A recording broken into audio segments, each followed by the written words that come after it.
What's going on, everybody? Welcome to our downtown studios. Ram Dean and Black with you, chatting about the TUF 24 finale, a 170-pound battle as we saw Jorge Masvidal taking on Jake Ellenberger. And I will tell you this, right off the hop, I'm very impressed with Ellenberger. He had an out in that fight very early when Masvidal sent him to the canvas. He dusted himself off, got back up, and tried his best to take it to Masvidal. And then, of course, things ended strangely as he ran across the cage, got his foot caught between the cage and the mat, and everybody believes it should be a no contest. It shouldn't be a no contest. I'll tell you what Herb's thinking. I haven't broken down Herb's thinking before, but I think I can tell you.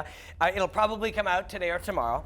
But as he's looking at the moment, he has to call the fight. He cannot intelligently defend himself, and he doesn't want the fight to continue.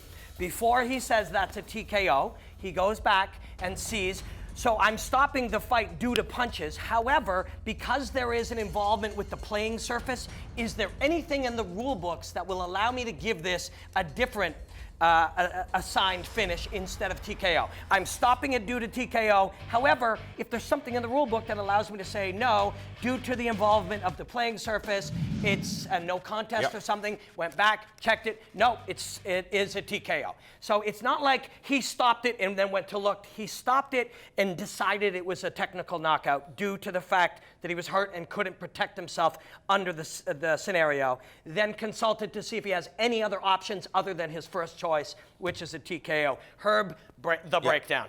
Excellent job. But what you have, though, in this landscape where you're trying to create stars and you're trying to create stories, if you're Jake Ellenberger, you go back after Jorge Masvidal. It's like, yeah, you actually did not beat me. You know, there was... What happened is what happened. Let's do this again. I know Masvidal, he's already looking past Jake Ellenberger. He's got a TKO victory. He's now got Donald Cerrone in his sights. What do you do if you're Jake Ellenberger? Do you just move past this? You know what? I love how, Jake, that you pointed out the survival on the ground and the absolute commitment to staying in the fight no matter what. Jake Ellenberger hasn't looked this good in a while. He came in, went after Matt Brown. He said to himself, and I'm paraphrasing, I really want to keep doing this job. I love what I'm doing. And he's showing it. And so Jake Ellenberger is coming off a win and a weird one, so he's in a fine situation to get another great fight. And hey, do they want to put this fight together? Are people interested? Will they be interested in 3 days? If so, these guys can fight. If not, Jorge Masvidal versus Cowboy Cerrone. Now I know what you're thinking. This weekend in Toronto, Cowboy Cerrone has a gig. It's an important gig against Matt Brown. However, Masvidal against the winner of those. Yes, please. Jorge Masvidal, I said this was going to be a breakout performance. Well, you can't predict an eye poke or your gym shorts falling apart or somebody getting caught in the thing. And that's been a bit of the luck of Masvidal.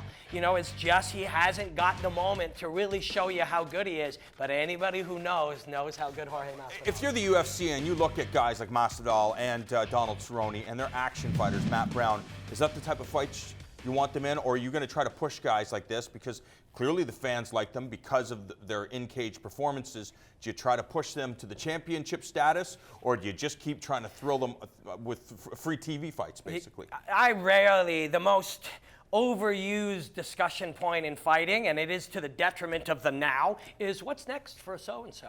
And it's an obsession that a lot of these geeks brought with them from the world of professional wrestling, because professional wrestling isn't real. So what we're trying, we saw the thing, it was fun. Oh, what's next? This is real.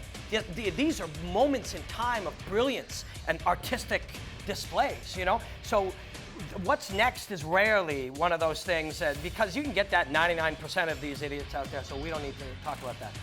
However, when I think about that particular fight, Cowboy Cerrone and Jorge Masvidal, I get it a little bit. It's like you start to imagine what that fight could look like, what these two martial artists, how have they never fought before? And I get it for a moment.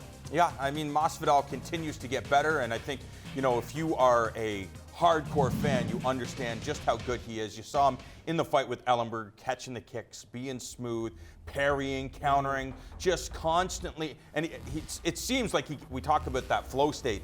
He seems to be able to channel that right off the hop. Yeah, we've never got the pleasure of meeting Masvidal, or I've never interviewed him, and I've never watched him at an open workout. So I don't know what the rest of his life is like. But in the moments of doing martial arts, this guy is a genius. And he's been sorely underappreciated and sorely underrepresented. And he hasn't really had the moment to show it. But mark my words, there's going to be a Jorge Masvidal fight sometime in the next year that is going to absolutely boggle the mind. Yeah, Masvidal, why do you believe he is the fighter that he is today? Is it because the path he was fighting in the streets? This is what he is. Yep. He's a fighter at heart, and then now, of course, for the X amount of years, working with one of the best teams in the world, an American top team, and now he just gets the understanding because he was born in the fire.